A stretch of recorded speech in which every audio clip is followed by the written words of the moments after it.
답답했던 속이 시원해지고 가슴이 뻥 뚫리는 시간입니다. 조승원의 코너킥. 조승원 기자, 어서 오세요. 네, 안녕하십니까? 네, 오늘 코너킥 주제는 어떤 거죠? 네, MBC 스트레이트 보도를 통해서 이미 많이 알려진 사안이긴 하죠. 네. 그 부끄러운 신문지 한류, 아하. 부끄러운 K 신문 열풍이라는 걸 한번 좀 다시 짚어보려고 합니다. 네, 한류나 K가 들어가는 것은 자랑스럽고 명예스러운 것인데 부끄럽다라는 말씀이시고요. 저도 관련 보도를 봤거든요. 근데 정말 이런 정도일 줄은 몰랐고요.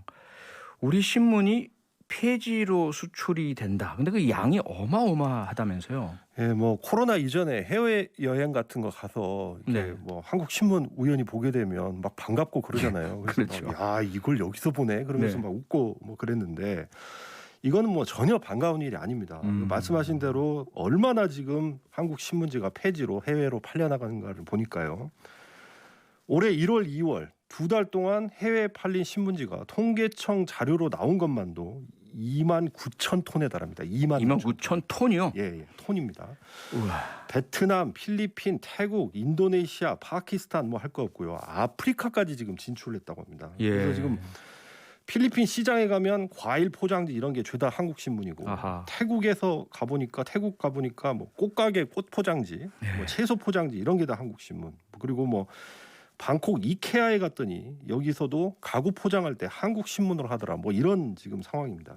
아니 신문을 다 읽고 소비자 구독자들께서 그리고 이걸 잘 모아서 페이지로 활용한다. 이러면 돈도 버는 거고 자원 재활용이고 좋은데 그게 아니라면서 이게 다시 새 신문이라면서요. 네, 예전에 이제 중국집에 짜장면 시켜서 먹으면 야 신문지 좀 가져와라. 그래가지고 밑에다 깔아놓고 이렇게 먹고 하잖아요. 그렇죠. 근데 이 해외로 수출되는 건 이거하고 다릅니다. 이게 전부 다 한 번도 안 펴본, 그러니까 비닐도 안 뜯은 그런 새 신문이고요. 허허. 그래서 이게 왜 이렇게 해외에서 한국 신문지가 인기인가 현지에서 얘기를 이제 기자가 들어봤더니 네. 일단 우리나라 신문이 정말 좋답니다. 그러니까 이게 제가 표현을 정확하게 해야 되는데 신문의 내용이 좋다는 게 아니고요. 한국 신문이 좋은 게 아니라 예. 신문지가 아하. 품질이 기가 막히대요. 그러니까 종이 품질 자체도 좋고 네. 이게 친환경 잉크로 인쇄를 한대요. 그리고 또 기름기를 워낙 잘 빨아들여서 포장지로 쓰기에 딱이라는 거예요. 그래서 예. 현지에서 야 이거 한국 신문지 최고 월드 베스트다 이러면서 인기가 폭발했다는 건데 아하. 이게 사실 신문에 담긴 기사가 지금 최고여야 하는데 그러니까요. 기사가 아니라 신문지 종이 품질이 최고라고 하니까 좀 씁쓸하긴 하죠. 아무튼 뭐랄까요 지금 그래서 K 신문 열풍 신문지 한류 이런 얘기 들으면 참 웃기기도 하면서 약간 씁쓸하고 슬픈 거죠. 네. 아니 그런데 신문을 만드는데 기자들의 노력도 그렇지만은 다양한 인쇄하기까지 과정이 다 들어가서 참 값으로 따지기도 힘들지만 그래도 그냥 종이값으로 폐지로 판다 이건 신문사 입장에서는 엄청나게 손해 보는 거 아닌가요? 네, 저도 사실 이번에 알았는데 신문사에서 신문 한 부 만드는데 비용이 얼마나 들 것 같으세요? 많이 들 것 같은데요? 예, 이게 신문 한 부가 보통 지금 1,000원에 팔리잖아요. 예. 요 한 부 찍는데 드는 비용이 약 800원이라고 합니다. 그러니까 여기에 종이값, 잉크 비용, 그다음에 각종 임금까지 다 들어간 거죠. 예. 이렇게 800원 들여서 만든 새 신문 한 부를 만약에 폐지로 팔아서 폐지업자한테 넘길 때는 네. 한 부에 80원이라고 합니다. 아니 그러니까 원가의 10%밖에 안 되네요. 10분의 1 헐값으로 넘기는 거죠. 예. 그러니까 지금 신문사들 다 힘들어서 죽겠다 이런 얘기 하잖아요. 네. 근데 한쪽에서는 돈을 그냥 갖다 버리고 있는 거죠. 정말 말도 안 되는 일을 하고 있는 겁니다. 아니 그 뉴스 보면서 정말 황당했던 게 이렇게 부끄러운 신문지 한류 때문에 덕을 보는 나라가 있는데 사람들이 있고 이게 중국 사람들이라면서요? 이걸 나비 효과라고 보통 하나요? 네. 근데 이 여파가 어떻게 이렇게 황당한 결과로 이어지는지 참 기가 막힌데 일단 지금 이 한국 신문이 동남아로 왕창 수출이 되면 네. 이것 때문에 지금 중국의 제지업체들이 지금 흐뭇해하고 있다는 거예요. 그러니까 어허. 이게 왜 그러냐면 중국이 환경 보호 때문에 2018년부터 쓰레기 수입 이게 재활용이든 아니든 쓰레기 네. 수입 자체를 전면 금지시켰거든요. 그렇죠. 그래서 난리가 났잖아요. 네. 쓰레기 대란. 그래서 지금 중국 제지업체들도 폐지 수입을 못하게 되니까 비상이 걸렸는데 예. 지금 이 고민을 한국 신문사들이 한 방에 해결해 주고 있는 겁니다. 그러니까 한국에서 수출한 신문지가 동남아로 가게 되면 거기서 이걸 죄다 포장지로 쓰는 게 아니라 네. 한 30% 정도만 포장 용도로 쓰고요. 나머지 70%는 이 신문지를 녹여서 펄프 원료로 바꾼대요. 허허. 그럼 이걸 이제 중국 제지업체가 마치 싹쓸이 하듯이 죄다 사간다는 건데요. 예. 이건 이제 쓰레기가 아니라 원자재로 바뀐 거니까 수입이 가능해서 중국인들이 지금 엄청 좋아하고 있다는 겁니다. 아니 원자재를 수입해서 많은 비용을 들여서 신문을 만들고는 다시 비용을 들여서 원자재로 다시 만든다는 말이잖아요. 예. 이게 참 거기다 더 황당하고 화가 나는 거는 이렇게 중국이 미소를 짓는 사이에 국내에서 엉뚱한 피해자들이 나타난다면서요. 예, 이게 지금 한국 제지 시장으로 지금 불똥이 튀었는데요. 예. 우선 이 신문지 재활용해서 계란판 만드는 분들 있잖아요. 계란판, 네네. 이분들은 지금 날벼락을 맞았어요. 왜냐하면 한국 신문지가 죄다 지금 해외로 수출이 되면서 결국에 지금 해외로 수출돼서 결국 또 중국 제지업체로 흘러들어가고 있잖아요. 예. 이렇게 되면서 지금 국내에서는 계란판 원자재인 이 폐지 가격이 30%나 급등을 했습니다. 그래서 지금 규모 있는 제지업체들도 뭐라고 얘기하고 있냐면 지금 재활용 신문이 없어서 난리가 났다고 해요. 네. 이게 지금 큰 문제가 뭐냐면 이런 식으로 만약에 폐지가 계속 부족해지잖아요. 예. 그러면 원가 비용 때문에 결국 종이값이 올라가겠죠. 네. 그러면 이 종이값이 올라가니까 황당하게도 다시 뭐가 오르냐면 신문값이 오를 수밖에 없는 그런 구조예요. 원가가 올라가니까. 예. 그래서 정리하면은 이 황당하고 부끄러운 이 신문 한류 때문에 중국 제지 산업에는 큰 도움이 되고 네. 한국 제지 업체들은 지금 큰 피해를 보고 있고요. 결국 국내 소비자들한테까지도 지금 피해가 갈 수 있는 그런 상황이 됐다는 거예요. 그거 뭐 다 떠나서 네. 아니 열심히 계란판 만드는 분들 이분들 대체 무슨 죄가 있습니까? 이 신문사들 이 엉터리 부수 노름 때문에 예. 이분들이 대체 왜 피해를 봐야 되는 겁니까? 진짜 황당한 거죠. 그러니까. 정말 황당한데요. 지금 엉터리 부수 노름이라는 표현을 사용하셨어요. 그러니까 신문들이 발행 부수를 늘리기 위해서 지나치게 많은 신문을 발행한다 이런 이야기인데 계속해서 오래전부터 반복해서 지적된 문제 아닙니까? 예. 이게 고질적인 병폐가 된 것 같아요. 작년에 이제 국내 신문 종이 신문 구독률이 6.3%였거든요. 근데 네. 2010년에 29%였으니까 거의 10년 사이에 5분의 1까지 지금 뚝 떨어진 거예요. 예. 이렇게 지금 구독자가 확 줄면 당연히 발행 부수도 줄여야 하는데 그렇죠. 신문사들은 거의 그대로 발행을 합니다. 그래놓고는 물량 밀어내기라고 그러죠. 이제 물량 밀어내기 하는 식으로 지국들한테 이걸 떠넘겨요. 그러면 지국들은 자기들도 살아야 하니까 예. 폐지로 이제 결국 내다 팔아야 되는 그런 구조인데요. 신문사들이 이렇게 지금 발행 부수 안 줄이는데 뭐 다 이유가 있습니다. 일단 발행 부수가 많아야 일단 영향력이 커지잖아요. 네. 뭐 1등 신문, 2등 신문 이런 식으로 자랑도 할 수 있고요. 그렇죠. 그런데 사실은 독자들이 이걸 돈 내고 이렇게 사 보셔야 발행 부수가 제대로 이렇게 카운트되는 거 아닌가요? 예. 그게 유료 부수라고 하죠. 네, 맞습니다. 사실 그래서 이 유료 부수가 얼마나 되느냐에 따라 이 광고 단가가 또 엄청나게 달라지기 때문에 이게 그러겠죠. 사실 가장 중요하거든요. 그렇죠. 그래서 유료 부수가 이제 많은 곳하고 적은 신문사하고는 이 같은 지면에 같은 광고인데도 1,000만 원 넘게 광고비가 차이가 납니다. 예. 그러니까 특히나 이런 그 광고 단가가 다른 일반 기업이나 개인이 광고를 낼 때는 신문사와 이제 협상을 하잖아요. 네. 이렇게 내고를 해가지고 가격을 좀 낮추기도 하고 뭐 이렇게 하기 때문에 이 광고 단가라는 게 가이드라인 정도에 불과한데요. 예. 문제는 뭐냐면 정부나 지자체 광고는요. 한 푼 애누리 없이 이 광고 기준 그대로 광고비를 주고받거든요. 네. 그런데 나라에서 정부에서 1년에 신문 광고를 얼마나 많이 합니까? 많이 하죠. 예, 1년에 신문 광고비로 지출하는 나라 돈만 2,400억 원 되거든요. 그러니까 결국 신문사들 입장에서는 이 돈 받기 위해서 어떻게든 발행 부수 늘리고 유료 부수 늘리려고 혈안이 되는 거죠. 하하. 9294님께서 지금 바로 문자를 보내주셨습니다. 저도 방송 봤는데요. 신문 구독자로서 속상했어요. 신문 부수 부풀려서 이익 보는 신문사도 그렇고 저처럼 매월 구독료 내는 사람에게 뭔가 불공정한 느낌이 들어요. 상당히 불공정하신 거죠. 제값 내고 보시는 분들이요. 그런데 이 발행 부수, 특히 유료 부수가 국가 예산 집행 뭐 수천억 원, 그 중요한 지표가 된다면 면밀하고 정확하게 조사가 이루어져야 되잖아요. 네. 현실은 그렇지 않다는 거 아닙니까? 핵심이 바로 그 부분인데요. 이 발행 부수, 유료 부수 조사한 기관이 ABC 협회잖아요. 네. 근데 아시다시피 이 협회가 발표하는 이 데이터 자체를 믿는 사람이 거의 없습니다. 아하. 그러니까 저도 뭐 주변에 기업체 그 광고 담당자들한테 물어보면 그냥 네. 껄껄 웃어요, 그냥. 근데 왜 이렇게 신뢰성이 떨어졌냐면 여기가 ABC 협회가 민간 자율기구인데 이 사진 구성을 보면요. 25명 이사 가운데 신문사가 12명, 거의 절반입니다. 예. 그리고 뭐 나머지 뭐 광고주 쪽 7명 뭐 이런 식이거든요.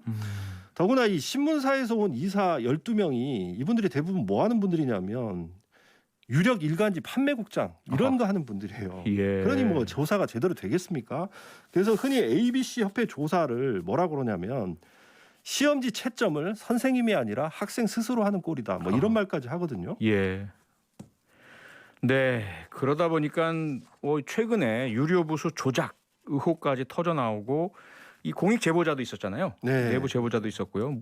그래서 문체부가 감사에 들어갔다는 소식을 들었는데 감사 잘 진행되고 있나요? 이거 병폐 바로 잡힐 수 있을까요 이번에? 이 뭐 쉽지 않을 거라 보입니다. 일단 뭐 저한테 개인적인 의견을 물어보신다면 네. 아마 이거 쉽게 바로잡기 힘들 거라고 저는 그렇게 보는데요. 아이고. 이게 왜 그러냐면요. 이게 지금 작년에 그 ABC 협회가 조선일보 유료 부수를 116만 부라고 발표하면서 네. 발행 부수 대비 유료 부수의 비율이 있거든요. 이게 네. 무려 96%에 달한다고 밝혔거든요. 거의 대부분이 유료로 사간다 이 말이네요. 이건 뭐 사실 그냥 딱 들어봐도 상식적으로 말이 안 되는 거의 결과입니다. 불가능한 수치죠. 예, 그래서 협회 내부에서도 야 이건 좀 심하다. 야, 이렇게까지 해야 되냐라면서 공개적으로 문제 제기가 나왔죠. 그래서 예. 알아보니까 현장 실사 과정에서부터 문제가 있었던 걸로 드러났고요. 그래서 결국 문체부가 작년 11월부터 석 달간 지금 감사를 했는데 예. 그렇게 해서 보니까 문체부 결과로는 조선일보 유가 비율이란 게 96%가 아니고 67%뭐 이런 식으로 나왔거든요. 예. 문제는 이제 이런 감사 결과가 나온 이후인데 한겨레 신문 같은 경우는 지면을 통해서 곧바로 사과를 했어요. 그리고 네. 기사까지 쓰면서 아주 철저하게 자기 반성을 했는데 반면에 신문협회는 정부 조사 결과에 아주 강력히 반발하면서 뭐 문체부 조사한 표본이 뭐 터무니없이 적다 뭐 이런 걸 문제 삼아서 반박을 하니까 예. 그래서 문체부에서 야 그러면 다시 한번 더 정확히 조사해 보자라고 해서 재조사에 지금 들어갔거든요. 예. 근데 이게 지금 시작부터 난항이라고 합니다. 재조사가 시작부터 난항이다. 이거 정부 이 주관 부처 문체부에서 하는 건데 왜 난항입니까? 이게 지금 신문사들이 네. 거의 조직적으로 지금 조사를 방해하고 있는 걸로 그렇게 보입니다. 이 허허. 문체부 과장 얘기를 들어보니까 예. 조사하러 가면요 지국 문이 아예 닫혀 있대요. 그리고 뭐 또 열려 있어도 지국장이 자리에 없고 뭐 이런 식이라는 거예요. 그래서 네. 지국장들 얘기도 들어보니까 신문사 본사에서 문체부 조사는 협조하지 말라고 아예 전화를 받았대요. 허허. 그리고 이번에 이제 스트레이트가 입수한 그 ABC 협회 내부 문건을 보면요.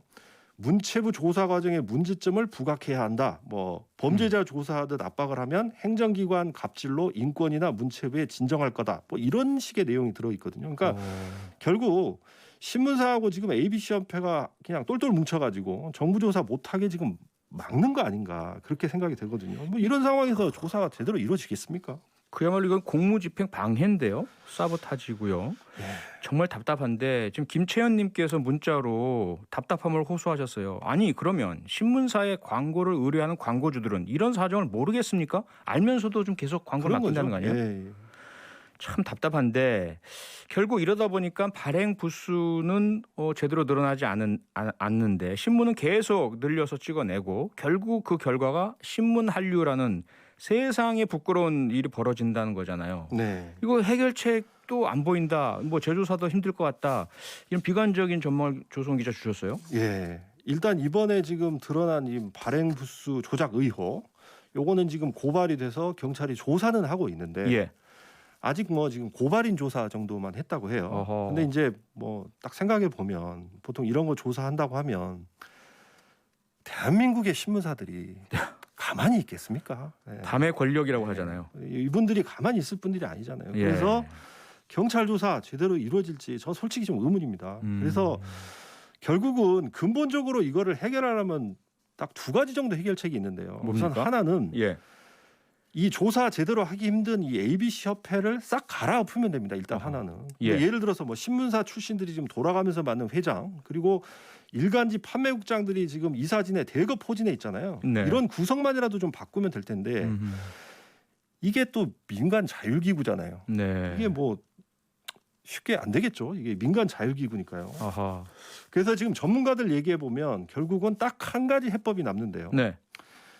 이게 아마 반발은 심하겠지만 법 시행 규칙을 바꾸는 겁니다. 그러니까 아하. 지금 현행 법령 시행 규칙에 뭐라고 돼 있냐면 한국 ABC 협회에 가입해서 부수 인증을 받은 신문사들한테 정부 광고나 지원금이 많이 돌아가도록 많이 우선 배정되도록 그렇게 돼 있거든요. 예. 지금 시행 규칙에. 네.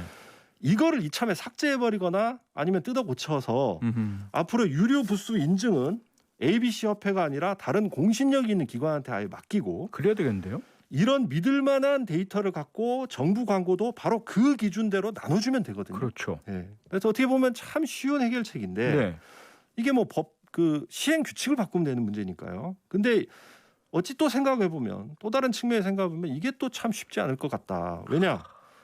만약 이것도 바꾸겠다고 하면 언론 탄압 얘기 나오겠네요. 대한민국 신문사들이 대한민국의 신문사들이 가만히 있겠습니까? 이거 뭐 아하. 정부가 돈줄 끊으려고 한다.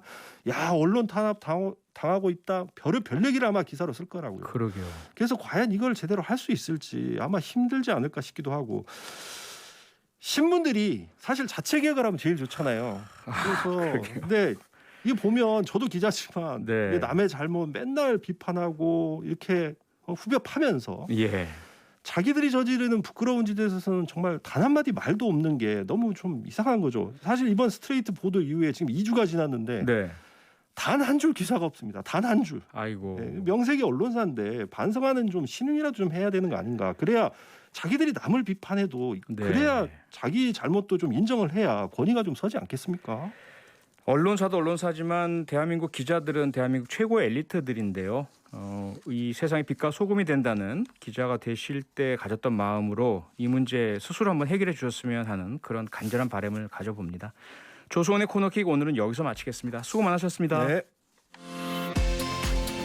평일 저녁 6시 5분에 여러분을 찾아갑니다. MBC 라디오 표창원의 뉴스 하이킥.